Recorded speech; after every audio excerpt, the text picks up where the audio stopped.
दोस्तों, हमारी कहानी चल रही है श्रीनिधि सिद्धांत अलंकार जी की किताब मचान पर 49 दिन। इस घटनाक्रम के 13 एपिसोड हो चुके हैं और अब हम चलते हैं 14वें एपिसोड की तरफ। पिछले एपिसोड में क्या क्या घटा था वो तो आप लोगों को मेरे ख्याल से याद ही होगा, तो अब उसे दोहराना तो बस जस्ट वेस्टेज ऑफ टाइम, समय बर्बाद करना होगा, है ना। लेकिन इतना जरूर याद दिला देता हूँ कि हिरन का बच्चा अब मुक्ता जी की गोदी में था और बड़े मज़े से हरे ताजे कोमल पत्ते खाने में मस्त था। गोदी में है और पत्ते खाया जा रहा है। श्रीनिधि जी और उनके मित्रों को वैसे भी उसी दिन आश्रम में वापस जाना था, याद होगा आप लोगों को। और अगर ये सुबह सुबह ये लोग अगर उन हाथियों की लड़ाई देखने के लिए नहीं जाते तो ये तो आश्रम पहुंच चुके होते काफ़ी टाइम पहले। सामान तो इन लोगों ने पहले से ही पैक कर रखा था। अब सबने अपना अपना सामान उठाया, अपना रक्सैक वगैरह, बैग वगैरह जो कुछ भी रहा सब उठाया और मुक्ता जी के साथ निकल गए उनके आश्रम के लिए, जो वहाँ से करीब 2 ढाई 3 किलोमीटर या 1.5 कुछ ऐसी था मील। आश्रम वैसा का वैसा ही था जैसा ये पहले छोड़ के गए थे। बस इतना अंतर आ गया था कि पंडित हरी शर्मा जी सुबह के समय अपनी अब वो जो जलती हुई धुनी थी उसको छोड़कर बाहर आ जाया करते थे। उनकी एक चारपाई पड़ जाती थी जिससे बैठ के वो धूप सेका करते थे। तो ये अंतर जरूर आया था। अब उनके पाँव छूकर सभी लोगों ने आशीर्वाद दिया और उनके आसपास ही बैठ गए और फिर गपशपों का सिलसिला चालू हो गया। इन्होंने अपने जंगल आवास पे काटे 15 दिनों के अपने सारे किस्से पंडित जी के साथ शेयर किए और पंडित जी ने भी बड़े मनोयोग से इन लोगों के उन 15 दिनों के जो भी घटनाक्रम जो भी रहा, जो जो घटनाएं घटी, उन सबको बड़े ध्यान से सुना। मुक्ता जी भी वहीं बैठी हुई थी। ऐसी बातों बातों में शिशिर भाई ने पूछ लिया कि भाई वो घायल शिकारी कहाँ है, कैसा है, वो ठीक तो है? ये वही घायल शिकारी जिसे ये अपने साथ लाए थे और शिशिर भाई उसका इलाज कर रहे थे। मैंने पहले बताया था ना कि शिशिर भाई पेशे से डॉक्टर थे। आप लोगों को याद है ना उस घायल शिकारी की? अगर याद नहीं है तो कहानी को दोबारा से सुनना शुरू कर दीजिए।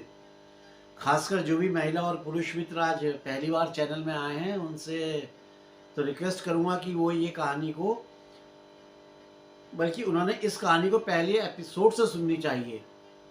ये बहुत ही मनोरंजक लेकिन सत्य घटना है। जंगल, जंगली जानवर और प्रकृति, नेचर से प्रेम करने वाले सभी लोगों ने इस कहानी को जरूर सुनना चाहिए। जरूरी नहीं है कि आप ये उत्तरांचल डायरीज में ही सुने। मेरे कहने का मतलब है कि आप मेरे से ही इस कहानी को सुने। मैं नहीं कह रहा हूँ ऐसा। आपको जहाँ से भी, जैसे भी, कोई भी किसी और यूट्यूबर किसी से भी सुनने को मिले तो ज़रूर सुने, या आप इस किताब को मंगा लें। ये किताब अवेलेबल है अमेजन में, वहाँ से मंगा लें और पढ़ें। मेरा वादा है आपसे, अगर आप एक बार इसे शुरू करेंगे तो इस वक्त खत्म किए बगैर आपका मन नहीं मानेगा। आपको करेगा, लगेगा यार इसको पूरा ही करो। खैर, हम चलते हैं अपनी कहानी में आगे की तरफ। तो शिशिर भाई की इस बात का जवाब मुक्ता जी ने दिया कि उसे सिविल हॉस्पिटल हरिद्वार में एडमिट करवा दिया गया है। अब ये सुनकर इन लोगों को बड़ा ताज्जुब हुआ कि पहले तो मुक्ता जी ने उसे अस्पताल भेजने के लिए खुद ही मना कर दिया था। आप लोगों को भी याद होगा कि उन्होंने मना कर दिया था, बोले नहीं यहीं इसका इलाज करो। और फिर इन लोगों के जंगल जाते ही उसे भी हरिद्वार भेज दिया। ये क्या बात हुई यार? ये बात इन लोगों के कुछ समझ में नहीं आ रही थी कि मुक्ता जी ने आखिर ऐसा क्यों किया। लेकिन श्रीनिधि जी सोच रहे थे कि उसको हॉस्पिटल भेजने के पीछे जरूर कोई ना कोई गंभीर कारण रहा होगा, कोई मकसद होगा, कोई ऐसे ही नहीं भेजा होगा। क्योंकि मुक्ता जी कोई भी काम जो है जल्दीबाजी में नहीं करती थी और जो भी कुछ करती थी बहुत सोच समझ के करती थी। वो हर निर्णय के पीछे पहले डिटेल में जाती थी, उसको सोचती थी, समझती थी, फिर उसको करना है कि नहीं करना है ये डिसाइड करती थी। तो ऐसे में उसे हॉस्पिटल भेज दिया था तो मामला कुछ गंभीर ही होगा। कुछ देर बाद जब श्रीनिधि जी ने इस विषय में मुक्ता जी से बातचीत करी तो उन्होंने एक बहुत छोटा सा उत्तर देते हुए कहा कि उस आदमी की निगाहें अच्छी नहीं थी, वो उन्हें अच्छा आदमी नहीं लगा, इसलिए उसे आश्रम से हटाकर अस्पताल में भर्ती करवा दिया। और उसके बाद उन्होंने ये भी बताया कि वो अपनी 2 चीज़ें यहाँ छोड़ गया है, एक तो अपना घोड़ा और दूसरा पिस्तौल है। घोड़ा तो वो खुद ही छोड़ गया और उसने जाते हुए ये बोला कि जब हरिद्वार से ठीक होकर आएगा तो अपने घोड़े को ले जाएगा। लेकिन उसकी वो पिस्तौलें, मुक्ता जी ने बताया कि वो उन्होंने खुद ही गायब कर दी थी, यानी कि मुक्ता जी ने गायब कर दी थी।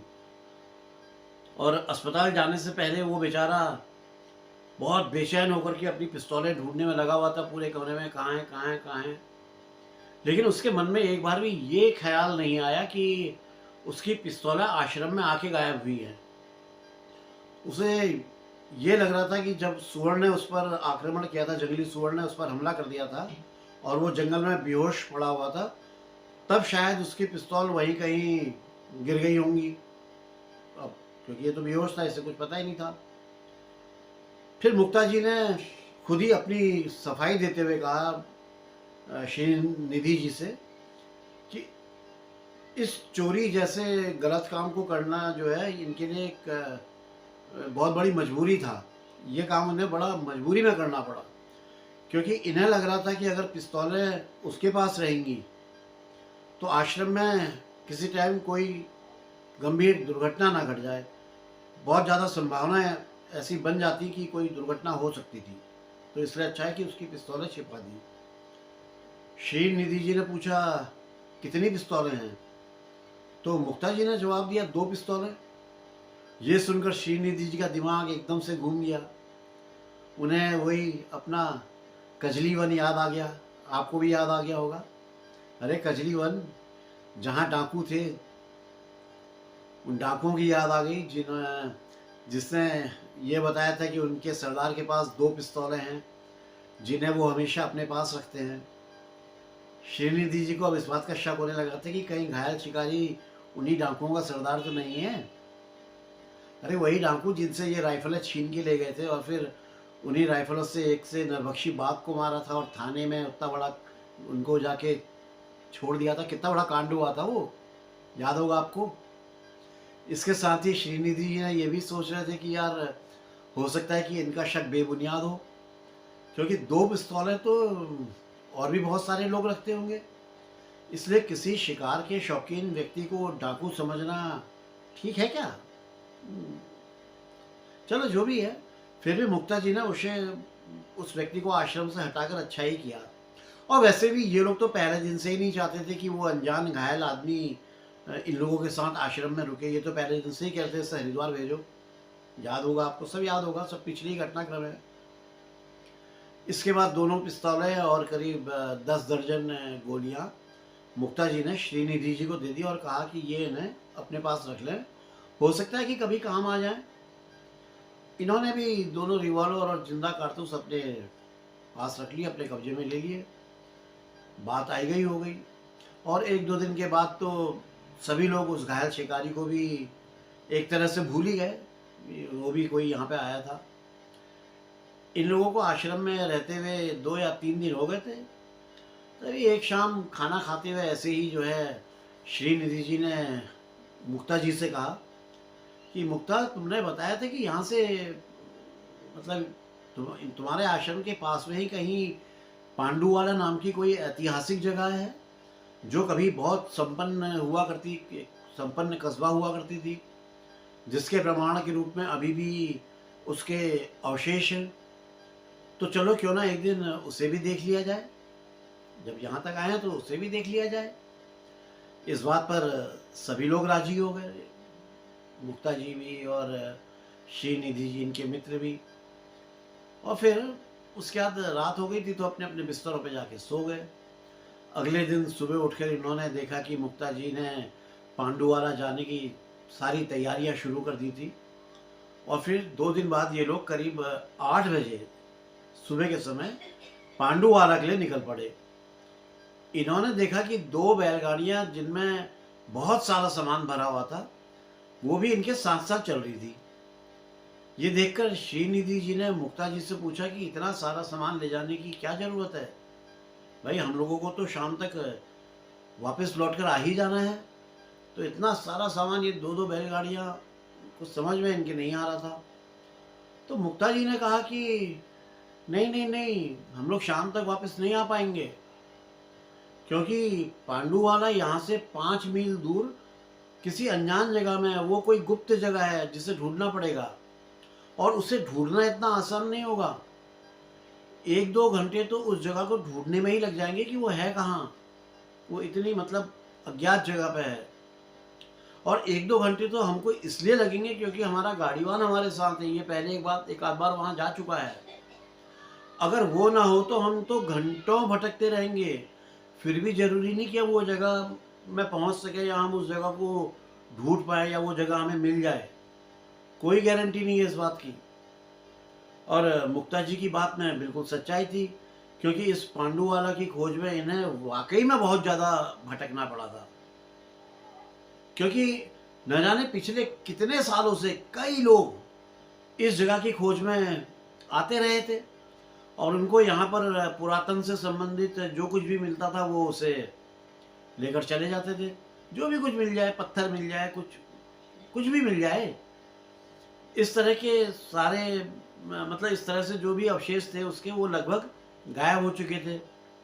और जो थोड़े बहुत दिख भी रहे थे तो उनका 3/4 भाग या तो ज़मीन के नीचे दबा हुआ था, या उनके टूटे-फूटे टुकड़े इधर-उधर सब बिखरे पड़े हुए थे।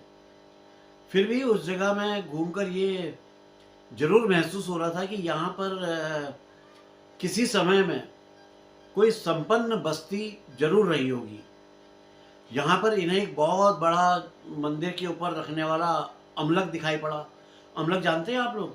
जो पुराने मंदिर होते हैं उनके पत्थरों, उनका जो टॉप होता है उससे गोल सा, मतलब वो ऐसे-ऐसे कटा-कटा सा पत्थर रखा होता है। मेरे को मिल जाएगा तो उसकी फ़ोटो लगा दूँगा। जिसका वज़न कम से कम 15 मन से ज़्यादा ही होगा। वो दिखाई पड़ा। उस मंदिर की नींव और बड़े-बड़े पत्थर इस बात की पुष्टि कर रहे थे कि पत्थरों में जो कढ़ाई का जो उसपे जो काम किया गया था, वो उस युग की उन्नत शिल्पकला का एक अद्भुत नमूना था, मतलब कमाल की थी और बहुत ही खूबसूरत कला थी। मंदिर के अवशेषों से थोड़ा ही दूर एक बस्ती थी जिसका नाम लाल डांग था, अभी भी शायद है। और उस बस्ती के मंदिर में एक बहुत खूबसूरत त्रिमुखी मूर्ति प्रतिष्ठित थी, जिसे इसी जगह से ले जाया गया था। उसे देखकर ये यकीन करना मुश्किल नहीं था कि लगभग 10-12 सदी पहले पांडुवाला जरूर पूरी तरह से संपन्न कोई बस्ती या कोई नगर रहा होगा। मतलब बहुत चीज़ें, प्रमाण ऐसे मिल रहे थे। इस जगह को देखकर ये भी लगता था कि पांडुवाला के बीच में कोई नदी बहती थी जिसमें 12 महीने पानी रहता होगा, जो यहाँ के निवासियों के लिए पानी की पूर्ति करती होगी। ऐसा लग रहा था कि जब ये नदी सूख गई होगी तब यहाँ के लोग पानी की कमी के कारण दूसरी जगह जाना शुरू उन्होंने कर दिया होगा, और धीरे धीरे वो इस जगह को छोड़कर सब कहीं और चले गए होंगे। फिर धीरे धीरे ये बस्ती इंसानी आमद ना होने के कारण उजड़ गई होगी। उस नदी के थोड़े बहुत चिन्ह खंडहरों के बीच बीच में मिल रहे थे। इस क्षेत्र में दूर दूर तक, बहुत दूर दूर तक कहीं भी पानी नहीं था, कहीं था ही नहीं पानी। वो तो अच्छा हुआ कि मुक्ता जी ने आश्रम से ही बहुत सारा पानी का इंतज़ाम कर लिया था, पीने के पानी का इंतज़ाम कर लिया था। कई बड़े बड़े मर्तबानों में जो है पीने का पानी भरवा के रख लिया था। पानी के अलावा 6 चारपाइयाँ, 2 तंबू, एक बड़ी सी दरी, 3 ऑयल क्लॉथ, रस्सियाँ, 2-3 जंजीरें, तबला, हारमोनियम, बिस्तर और भी बहुत सारा सामान सब उन्होंने रख लिया था। श्री निधि जी के कहने पर उन्होंने अपना धनुष बाण भी रख लिया था। आपको याद होगा चमड़े का मड़ा हुआ धनुष था उनके पास। हालांकि धनुष बाण किसी शिकार करने के लिए नहीं, बल्कि सिर्फ निशानेबाजी करके अपना मनोरंजन वगैरह करने के लिए रखा गया था कि निशाना भेदा जाएगा इससे, तो एक खेल सा होगा। श्रीनिधि जी इस बात को पहले ही समझ गए थी मुक्ता जी इस जंगल में एक दिन के लिए नहीं बल्कि 2-3 दिन ठहरने का प्रोग्राम बनाकर आई हैं। इसलिए बैलगाड़ियों में भर-भर के भोजन सामग्री जैसे आटा, दाल, चावल, सब्जियाँ, अचार, मिठाई 6 बड़े-बड़े थर्मसों में दूध, 2 स्टोव, केले, संतरे, ढेर सारी पूरी, कचौड़ियाँ और भी कई तरह का सामान वो लेकर के आई हुई थी। लग रहा था कि 2-3 दिन का कार्यक्रम फिक्स है। ये लोग जब पांडुवाला पहुँचे तब दोपहर के 12 बज चुके थे। गाड़ियों को नाले के किनारे एक बड़े से एक वट वृक्ष था, वट का पेड़ था, उसके नीचे खड़ा कर दिया गया था और बैलों को भी बैलगाड़ी से खोलकर इस पेड़ के साथ बांध दिया गया था। उस पेड़ के नीचे ही एक दरी बिछा दी गई जिसमें आधी एरिया में धूप और आधे में पेड़ की छाया थी। फिर सभी लोग उस पर बैठ गए। इतनी देर में दोनों तंबू भी बांध लिए गए थे, जिनमें से एक तंबू मुक्ता जी के लिए था और दूसरा तंबू सामान वगैरह रखने के लिए था, जिस पर जो सामान वामान लाया गया था वो सब रखने के लिए था। लेकिन ये सारी व्यवस्था सिर्फ दोपहर के लिए थी, क्योंकि रात के समय तो इन्हें मचानों में ही रहना था और इतना ज़्यादा जो इनके पास खाने पीने का सामान था वो भी नीचे नहीं रखा जा सकता था, क्योंकि कभी भी कोई हाथी या हिरण का कोई दल वहाँ से आ जाता तो वो तो सारा खाने का सामान एक रात होने से पहले ही सब चट कर जाते, साफ कर जाते। चारपाइयाँ इसलिए लाई गई थी कि उन पर जल्दी से जल्दी मचान बांधा जा सके। अब सबसे पहले मचान बांधने के लिए पेड़ों को चुनना था। मचान तो बांधना है लेकिन कहाँ, उसके लिए पेड़ चाहिए, तो सबसे पहले पेड़ चुने गए। तो इसके लिए इन्हें कोई ज़्यादा मेहनत नहीं करनी पड़ी और वहीं वट वृक्ष के पास ही इन्हें 3 पेड़ मिल गए, जिनमें से एक पेड़ शिवनाग का, एक जामुन का और एक पलाश का था। तो सबसे पहले शिवनाग का जो पेड़ था उस पे की 2 जो मजबूत टहनियाँ थी, उस पर एक चारपाई को जमा कर उसके पाँव को रस्सियों से टाइट करके बांध दिया गया।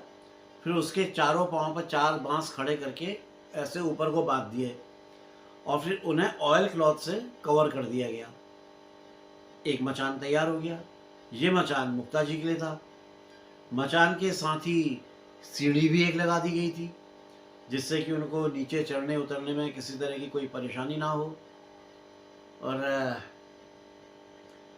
जिस तरफ चारपाई का सिरहाना था, उसी के साथ जो एक डाली थी पेड़ की, उस पर 3 बड़ी-बड़ी कीलें भी गाड़ दी गई थी, जिनमें से एक पर पानी का छागल, वो होता है ना, वो खाल का वो छागल जिससे पानी भरा जाता है, दूसरी में टॉर्च और तीसरी में मुक्ता जी का धनुष बाण। ये तीनों चीज़ें कुछ इस तरह से लटका दी गई थी कि अगर ज़रूरत पड़े तो ये तुरंत ऐसे हाथ करके उठा के अपना काम कर सकें। तो बढ़िया इंतज़ाम हो गया था। मुक्ता जी को अकेलापन महसूस ना हो, इसके लिए उनकी मचान से 4 गज की दूरी पर एक चारपाई और बांधी गई, जिस पर श्रीनिधि जी और शेखर जी ने बैठना था। अब बाकी बची हुई 4 चारपाइयों को जामुन और पलाश के पेड़ों पर बांध दिया गया, जिन पर विपिन जी, श्याम जी, शिशिर भाई, आनंद जी, कुमार जी, वीर सिंह जी और दोनों गाड़ी वालों के सोने और बैठने की व्यवस्था कर दी गई।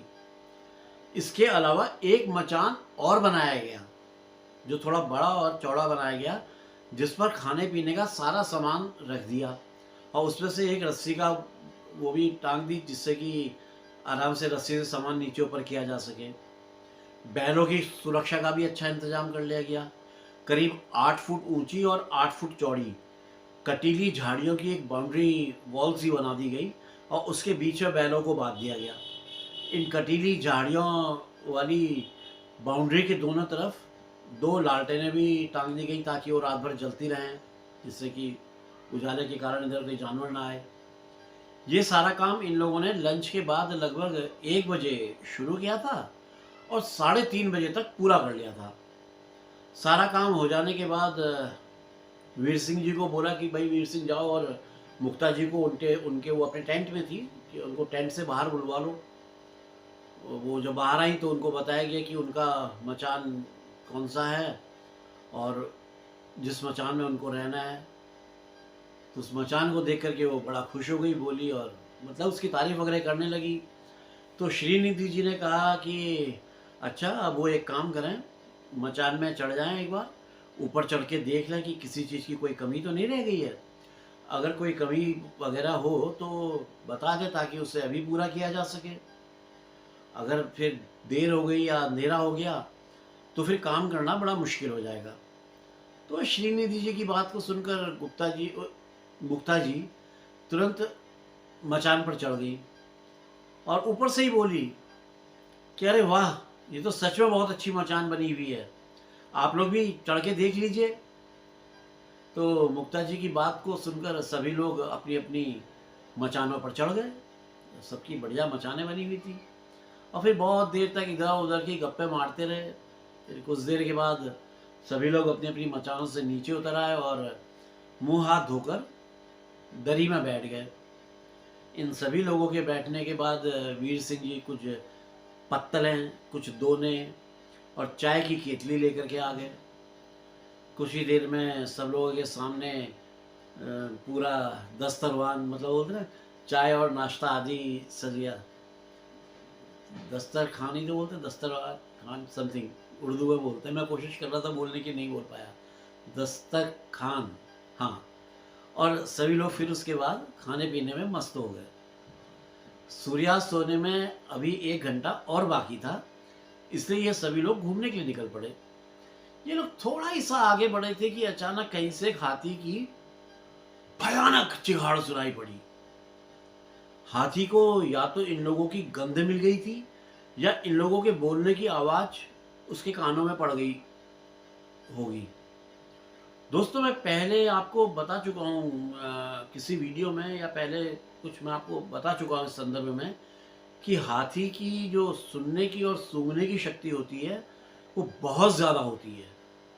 इसलिए बोला जाता है कि जब आप किसी जंगल यात्रा पे जाएं, खासतौर पे जहाँ हाथियों के होने की संभावना, हाथी या भालू इनके होने की संभावनाएं हो, तो उस दिन ना तो सुबह पेस्ट करें, ना साबुन शैम्पू आदि का इस्तेमाल करें और ना ही किसी तरह का कोई परफ्यूम, डिओड्रेंट या कोई पाउडर वाउडर अपना बॉडी में डालें। क्योंकि अच्छा, परफ्यूम और डिओड्रेंट या पाउडर की खुशबू से तो मधुमक्खियाँ भी आकर्षित हो जाती हैं, और वो भी अगर हो गई तो वो आकर के एकदम चिपक जाती है और फिर काट काट करके वो बुरी तरह घायल कर सकती है, और उनके काटने में तो कई बार आदमी मर भी जाता है। तो और ऐसे हादसे कई बार जंगलों में हो चुके हैं पहले। तो खैर, अब जंगलों में जाते वक्त क्या करना चाहिए, क्या नहीं करना चाहिए, इस विषय में हम फिर कभी और बात कर लेंगे। वो एक दूसरा ही विषय है। अभी तो हम अपनी कहानी पर ही बने रहते हैं, क्यों? ठीक है ना दोस्तों? उसके लिए एक अलग से बातचीत करेंगे, कभी लाइव करेंगे तो तब बातचीत कर लेंगे। तो हाथी ने चिघाड़ करके शायद अपने जो उनका हर्ट था, जो उनके ग्रुप था, जो दल था, उसको सचेत किया होगा कि सावधान हो जाओ भाई लोगों, जंगल में कोई अजनबी घुस आए हैं। तो इन लोगों को लगा कि अब आगे जाना ठीक नहीं है, ऐसा है, वापस लौट चलते हैं, और ये लोग फिर वापस हो गए। रास्ते में इन्हें एक नील गाय का जोड़ा भी मिला। वो शायद मीटिंग सीजन होने के कारण अकेले में घूम रहे थे। कैंप में लौटकर और अपने नित्य कर्मों से निपटकर सबसे पहले तो सबने डिनर किया, फिर कुछ देर संगीत वगैरह का कार्यक्रम रहा, गाना बजाना वगैरह रहा। फिर इसी तरह से कुछ देर और कुछ मनोरंजन करने के बाद ये सब लोग अपने अपने मचानों पर चढ़ गए और सो गए। बहुत बढ़िया नींद, अपना आराम से सो गए, थके हुए थे। अगले दिन सूर्योदय हो जाने के बाद श्रीनिधि जी की नींद खुली और ये मचान से नीचे उतर के आए तो देखा कि मुक्ता जी के दोनों सेवक हाथ में भाले लिए हुए वट वृक्ष के नीचे टहल रहे हैं। जो वट का जो पेड़ था उसके नीचे टहल रहे हैं, और मुक्ता जी अपना नहा धो करके टेंट से बाहर की तरफ आ रही हैं। इन्हें देखते ही वो बोली कि अरे निधि जी नमस्कार, आज आप लोग भी जल्दी जल्दी तैयार हो जाइए, उधर के जंगल में घूमने के लिए चलना है। उन्होंने कई एक इशारा किया किसी जंगल की तरफ, बोला उधर के जंगल में घूमने चलना है। तो श्रीनिधि जी ने एक अज्ञानता, मतलब क्या, मतलब एक ऐसी एक क्यूरियोसिटी है, पूछ लिया क्यों उस तरफ क्यों। तो मुक्ता जी ने बताया कि उस तरफ से रात भर कोई तेंदुआ बोल रहा था, और अभी हम सभी जाकर देखते हैं कि वो वहाँ कहाँ पर रहता है, उस तेंदुए को ढूंढते हैं। अब वीर सिंह जी और दोनों गाड़ी वालों को कैंप में छोड़कर बाकी सारे लोग अपना जल्दी जल्दी फ्रेश हुए और फिर तेंदुए को ढूंढने के लिए निकल पड़े। श्रीनिधि जी ने कुछ सोचकर मुक्ता जी से कहा कि तुम देखो चल तो रही हो, लेकिन बहुत सावधान होकर चलना। जिस लेपर्ड की आवाज़ तुम रात भर सुन रही थी, वो बिना किसी कारण के नहीं बोल रहा होगा, उसके पीछे जरूर कोई ना कोई कारण होगा। हो सकता है वो अपनी साथी की खोज में हो, अपने पार्टनर को खोज रहा हो, और अगर इनकेस वो मादा है तो हो सकता है कि वो किसी गुफा में वहीं उसके बच्चे होंगे, जिनकी रखवाली करने के लिए वो रात भर आवाज़ कर रही होगी, वो बोल रही होगी। तो दोनों ही पोजीशंस बहुत खतरनाक हैं, बहुत सतर्क और सावधान रहने की ज़रूरत है। लेकिन मुक्ता जी ने इस बात का कोई जवाब नहीं दिया, वो चुपचाप चलती रही। ये जंगल बहुत घना था, कई बार तो ये दोनों हाथों से झाड़ियों को ऐसे हटा हटा करके जो है रास्ता बनाना पड़ रहा था। करीब आधा मील आगे जाकर इन्हें कुछ चट्टानें से दिखाई पड़ने लगी। इन लोगों ने आइडिया लगाया कि उन चट्टानों की तरफ ही कहीं गुफाएं और खोह वगैरह होंगी, और हो सकता है कि कोई मादा तेंदुआ अपने बच्चों के साथ वहां पर रहती हो। फिर थोड़ा सा और आगे चलकर ये एक नाले के पास जा पहुंचे। ये नाला एकदम सूखा हुआ था, मतलब एकदम सूखा हुआ नाला था, और उसमें रेत ही रेत फैली हुई थी। कहीं कहीं पर पत्थर और झाड़ियां भी दिख जा रही थी। इस सूखे नाले के दोनों किनारे 5 से 6 फीट तक ऊंचे थे। उनकी जो हाइट थी किनारों की, वो 5 से 6 फुट तक थी, और कहीं कहीं पर पानी से भरे हुए गड्ढे भी दिख रहे थे, पौंड टाइप के, कहीं कहीं कहीं कहीं पे। श्रीनिधि जी ने मुक्ता जी और अपने साथियों को बोला कि आप लोग जरा यहीं पे रुको, और वो खुद एक ढलान में उतरकर नाले में चले गए। जैसे ही वो एक गड्ढे के पास पहुंचे जिसमें पानी था, तो देखा कि उसके किनारे पर तेंदुए के पग मार्क्स थे। कोई तेंदुआ, उसके पग मार्क्स थे। इन्होंने उस पग मार्क के चारों तरफ समानांतर रेखाएं खींची, तो इन्हें पता चला कि वो मादा तेंदुए के पंजे हैं।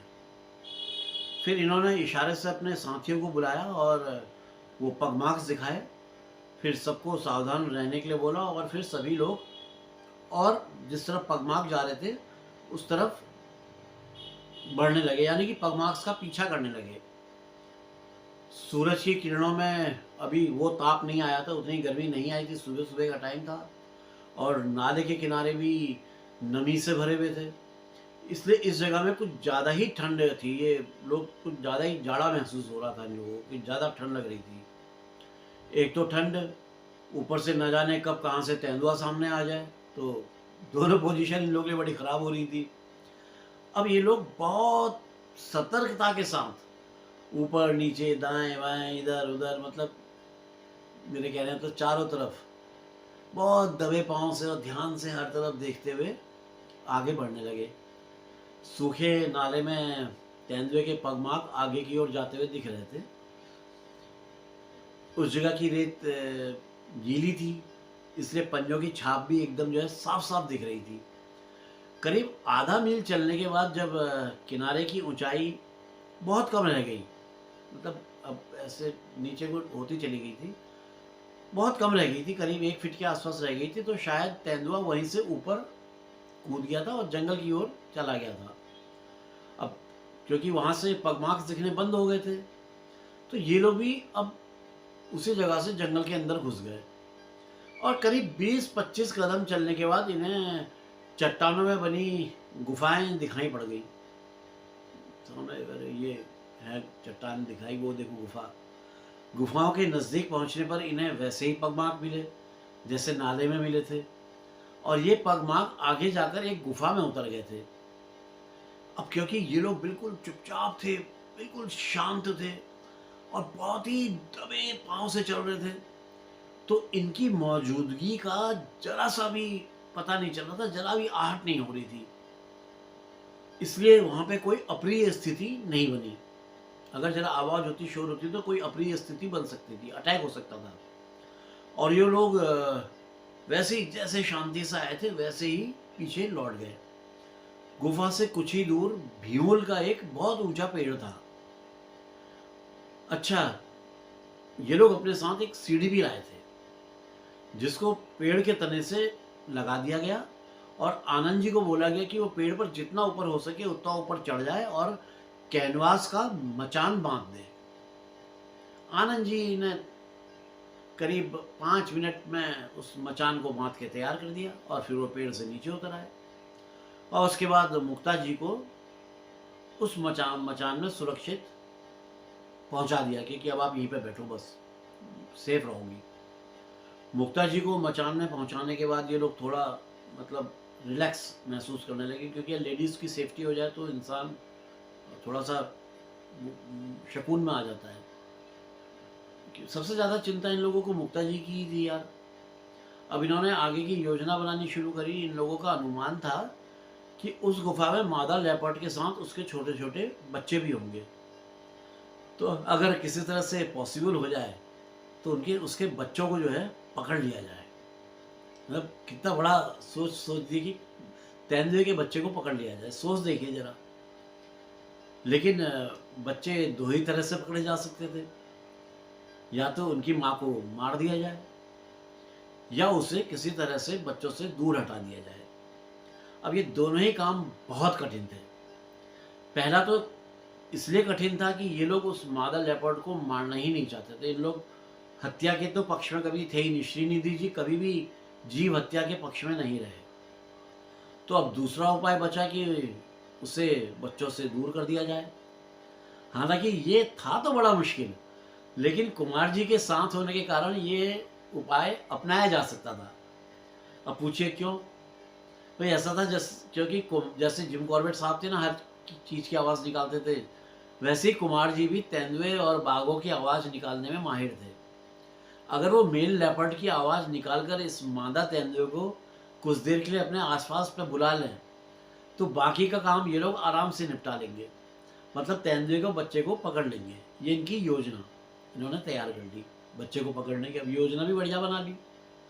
और कुमार जी वो तो इस तरह के कामों के लिए हमेशा तैयार रहते थे। वो तो हमेशा कोई ऐसा मौका ढूंढते रहते थे कि वो अपनी इस कला का प्रदर्शन कर पाए। तो वो तो खुशी खुशी तैयार हो गए। गुफा से करीब फरलांग भर दूर एक नीम का पेड़ था। वो इस काम के लिए बिल्कुल सही चुना इन्होंने। उन्होंने कहा ये पेड़ सही है गुरु, इस पर बैठो तुम।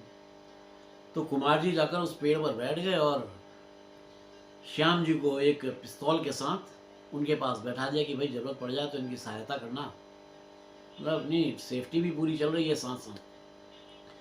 श्रीनिधि जी और बाकी के लोग भी उसी भीमुल के पेड़ में खुद को पत्तियों में छुपाकर कुछ इस तरह से बैठ गए कि इन लोगों पर तेंदुए की नज़र ना पड़ सके।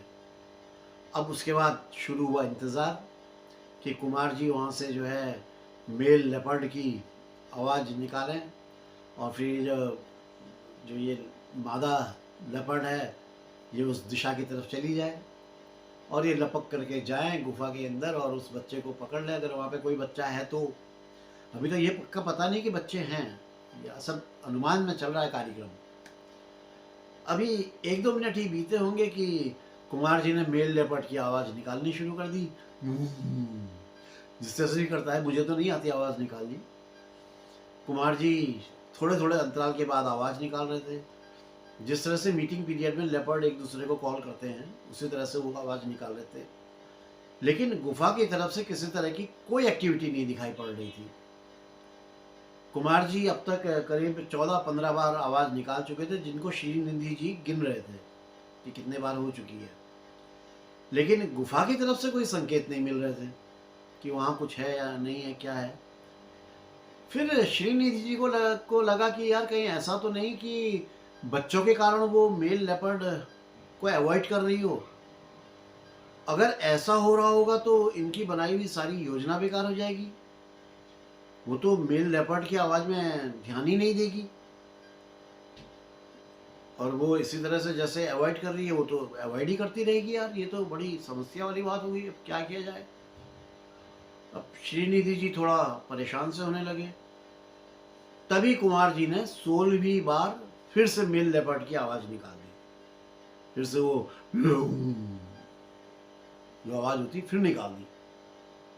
अब इस बार मेल लेपर्ड की आवाज़ का क्या रिस्पॉन्स मिला? क्या मादा तेंदुआ अपनी गुफा से बाहर निकली? क्या इन्हें तेंदुए का बच्चा मिला?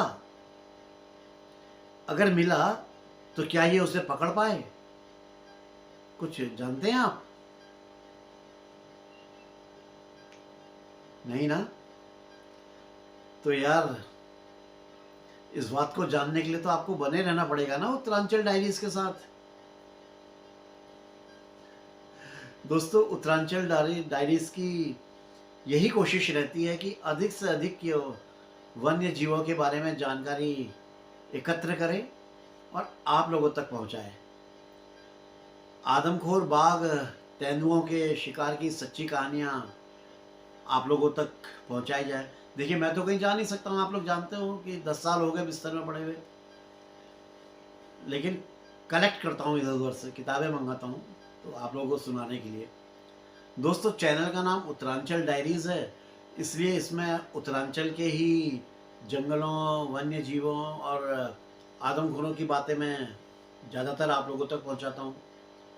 मुझे ये तो नहीं पता कि आप लोगों को मेरी सुनाई हुई कहानियां कैसी लगती हैं, मगर मेरा प्रयास, मेरी कोशिश, मैं यही चाहता हूं और यही रहती है मेरी कोशिश कि आप लोगों के सामने मैं जो भी सुनाऊं उसे एक बहुत अच्छी तरह से प्रस्तुत कर सकूं। कई बार शोर होता होगा क्योंकि मेरा घर ऐसी जगह में बाहर से शोर आता है। एक गर्र की आवाज़ चलती होगी, वो गर्र की आवाज़ मेरा जो ये एयर बैग है ना उसकी मशीन की है, तो वो रोक नहीं सकता हूँ, बेडसोल हो जाएंगे।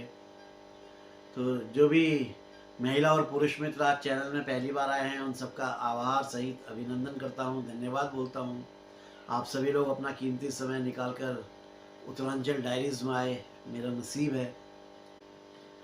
आप लोगों से ये भी उम्मीद करता हूँ कि आप लोग चैनल को सब्सक्राइब करेंगे, लाइक करेंगे, शेयर करेंगे और कमेंट्स भी करेंगे ना? Thank you friends.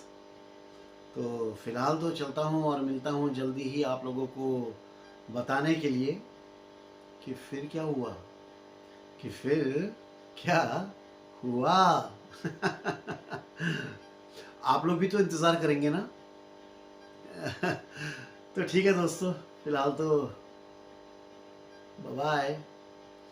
जय बद्री विशाल, जय उत्तराखंड, जय जय जय, जय माँ भारती।